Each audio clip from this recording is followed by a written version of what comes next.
As a custom vehicle builder, which is what I would consider myself, I don't consider myself like a designer or anything. I consider myself a person who customizes vehicles or builds vehicles. But as a custom vehicle builder, it's very easy to basically get locked into a style or a niche, where when someone sees it, they can spot what you build a mile away and know that it's one of your builds. And there's nothing wrong with that. For instance, if I see a Wide Open Designs buggy, I know it's a Wide Open Designs buggy. I can see it from miles away, and I know that's what it is, and they're absolutely beautiful. Same with a Busted Knuckle Off-Road rock bouncer. They're all very similar, if not the exact same, when they come out. There's some subtle differences with color and maybe some tires and power plant operations, but in essence, the styles are the exact same. So you know those. As a person who builds custom vehicles, I never wanted to basically be locked into a style or a niche. I always tried to basically break from that mold whenever I could. And I think the fact the majority of my life I've been building custom vehicles on television really allows me to do that, because I don't have customers, the vehicles are all mine, I'm just building them for the TV shows. And that is why when I started to build this vehicle, my goal originally was that it was going to look very similar to some of the stuff that I built in the past, and I wanted to break that mold, and I wanted to basically completely change it. And the vehicle that I'm talking about is my 1953 Willys Wagon that we call the Battle Wagon. The story of this truck is really long and drawn out, so buckle in and hold on. So here we go. So I originally saw the body on a website forum. So that will tell you how long ago this was, because this is pre-Facebook, pre-social media. This is back when we were going to web forums to show off our builds and our vehicles. And it was from a gentleman down in Yuma, Arizona. I think his name was Chuck. I honestly don't remember. But he was building this custom Willys Wagon body that he'd found in the desert. And he'd done a bunch of body work to it. He'd already chopped the roof 4 inches, he channeled it, and it looked really, really good. I loved the proportions and I loved where he was going, but he was building a rat rod, which at the time I loved. I just finished building my shop truck. I had the M715 queued up next. It was gonna be kind of rat roddy, kind of shabby chic, as my wife likes to call them. That wagon just spoke to me. And I sent him a message. I was like, hey, I love that thing, but just an FYI, if you ever want to sell it, I don't care if it's finished or not. I'm your customer if you want to get rid of it. A couple months later, I just got a random email, and he said, hey, listen, I'm not going to finish this truck. I have some other ideas that I'm going to go with. If you want it, it's yours. And I said, yeah, I want it, but I got to figure out how I'm going to get it, because it was in Yuma, Arizona. He said, hey, it's Arizona. I'm going to push it out in the dirt, and you can come get it whenever you want. So it was about 4 or 5 months later. We went on a family vacation to Phoenix. Did some family things in around the Phoenix area, and then I jumped in a box van, threw that body in the back of the box truck, and drove it straight home to Tennessee and stuck it in the garage. And I was gonna follow right down his path. He was building a rat rod, I was gonna build a rat rod too, and that's where I was going, and I started doing exactly that. I took it off the frame that he had it on. He had it on a Suburban frame. I cut it off that frame, and I right away knew that I'm gonna put it on something different, and I was looking for a JK frame because I thought that would look really, really good. And honestly, I got the body onto the frame, got it mocked up, I liked where it landed, and then I just stopped for like 4 years. And a lot of things happened in those 4 years. In those 4 years, I started building another vehicle. I changed production companies and started working for Discovery Channel. I built this shop that we're in right now, and that truck just kind of paused. But I'm glad that I did, because that allowed me to really basically spend a lot of time thinking about the truck. See, the Willys Wagon for me had been on my bucket list to build since before I even had a job on television. Growing up in Canada, honestly, I never even knew the Willys Wagon existed. I don't think I'd ever seen one until I was probably maybe in my mid-20s, late 20s maybe, sat down to watch Power Block on the weekend, and I saw Stacey David building his Wicked Willys on the TV show Trucks. And I loved the truck. I still think it's a beautiful truck. He built probably, as I've said before in another one of these videos talking about that particular vehicle, he built what I would consider to be a resto mod. So it still kept a lot of the stock styling. So it had all the chrome. He didn't modify the body at all, but it had a monster power plant underneath the hood, and it was just a really, really cool truck. I absolutely fell in love with that truck. And I knew that one day I'm going to build a Willys Wagon. And so when I got my hands on this Willys Wagon, I really kind of wanted to keep down that rat rod hole. And I even had renderings drawn as to how I was going to do it. But then when I really started to think about what I wanted, I knew I wanted to do something different. One of the driving factors behind me doing something different was the fact that I really didn't expect to ever want to do body work or sheet metal work. It was always kind of, when I got the sheet metal work or paint or body work on a project, I would just stop. I hated it. And I hated it because I wasn't good at it. So I made the decision that this truck, this Willys Wagon, was going to be the vehicle that I would spend the time on to learn how to do some sheet metal work. So that meant calling up my buddy Kevin Tates, learning how to shrink and stretch metal, learn how to do some bead rolls, learn how to work with sheet metal opposed to big thick metal. All of the things that I would need to learn how to do to take this Willys Wagon body and turn it into what was eventually going to be literally a street rod on an off-road four-wheel drive frame. And it was tough, it was hard, but I'm glad that I did it because I think that that's just sort of added to the foundation of my skill set. I wouldn't consider myself a good body man, but I know how to do enough of it now that I can tackle another project in the future.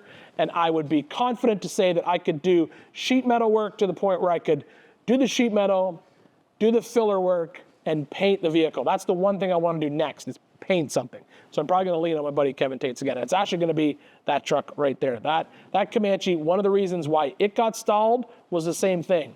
I'm at the bodywork phase, and if I hadn't done the Willys Wagon, honestly, that truck would never get done.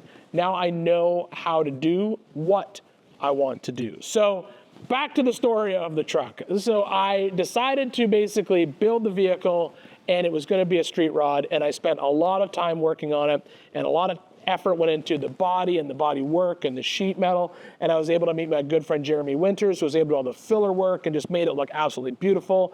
And in the end, we ended up with a gorgeous, gorgeous truck that I'm honestly scared to drive off-road. It's too pretty to take off-road. I took it to Moab to prove that it could rock crawl. We went through some trails with it. It did very, very well. I'm very happy with it. I certainly would never take it wheeling on this side of the country. It's not a throwdown rock crawler. And it's also, I did a different drivetrain than I'd originally planned. I'd originally planned to do either an LS, or I even, for a little while, I had a 5-liter Titan V8. I was thinking of stuff underneath the hood.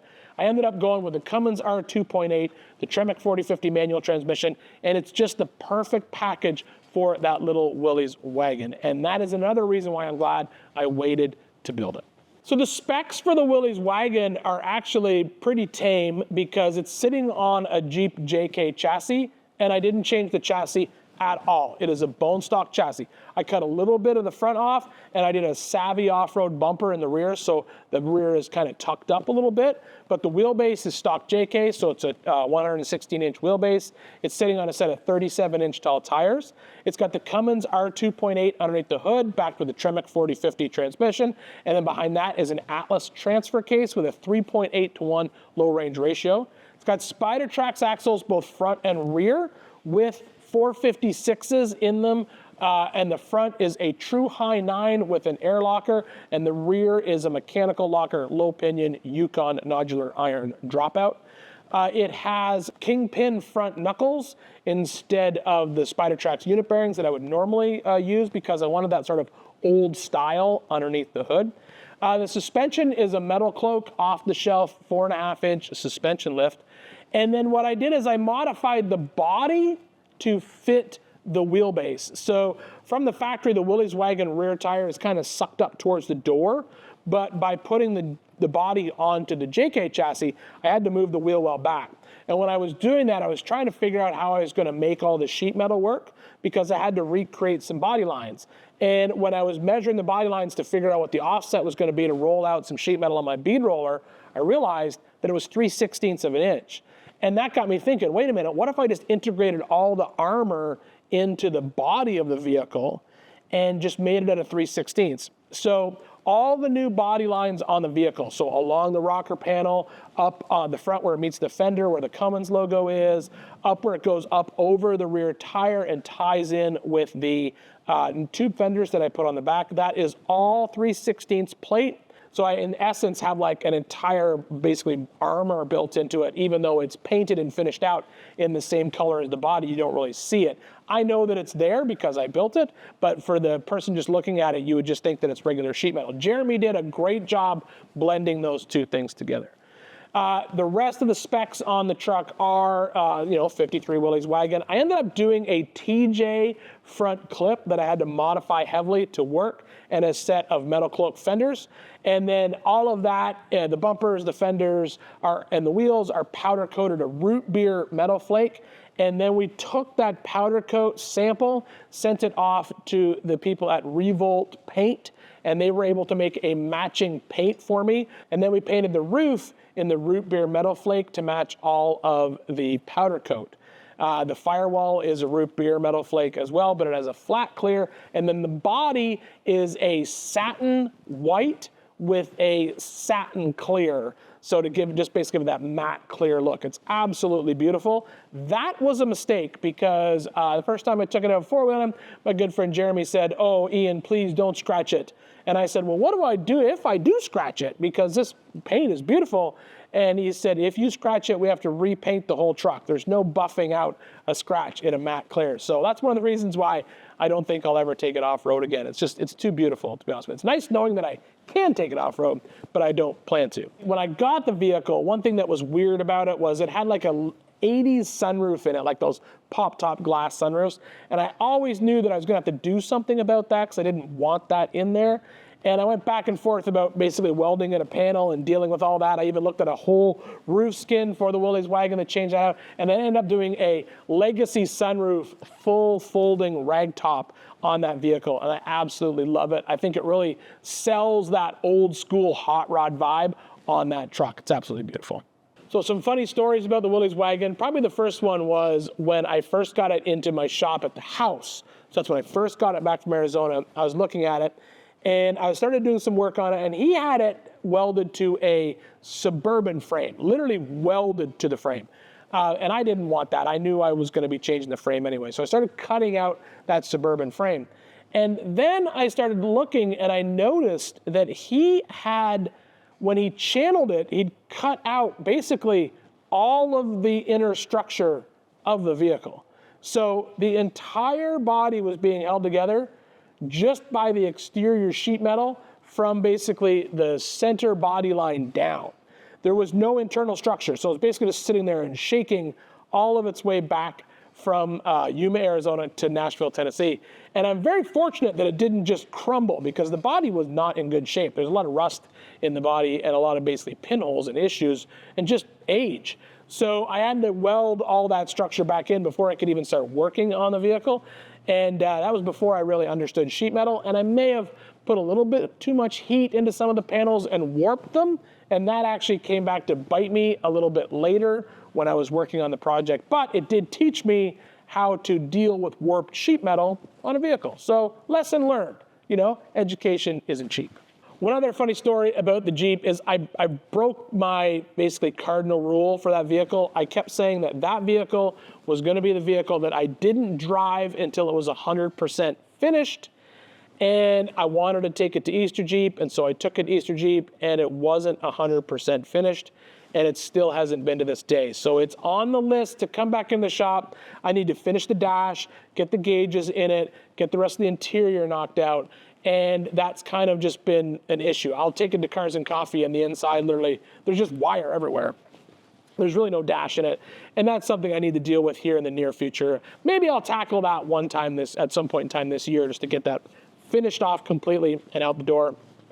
And Jeremy does need to repaint the front of the Jeep. When we originally painted it, we had some problem with the paint covering, and so he kind of cheated the paint a little bit, and we ran out of paint on the front, and so it went with a lot lighter look. And so you can actually see in the sun, you can see the paint is somewhat of a two-tone color. So he's going to come back up and repaint the front of the truck at some point in time. I just got to find out when he's going to do that. We'll figure that out together.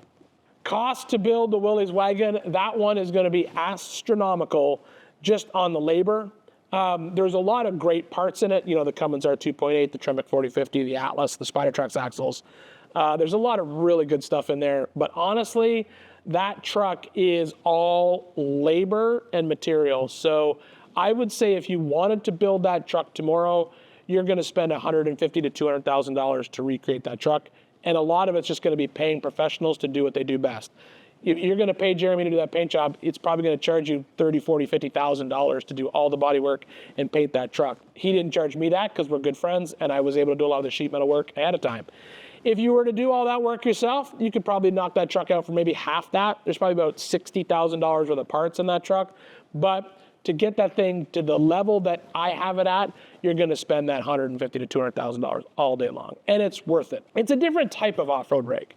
It's not, like I said, it's not a throwdown hardcore rock crawler. You're not going to take it out and go rock crawling. But you can take it to Cars and Coffee, and it stands out. People love that vehicle at Cars and Coffee because it's different. It's not a street rod, but it looks like a street rod. It's just a four-wheel drive. Some people call them show-by-fours. I've heard that term thrown around by my buddy Nate at Dirt Lifestyle.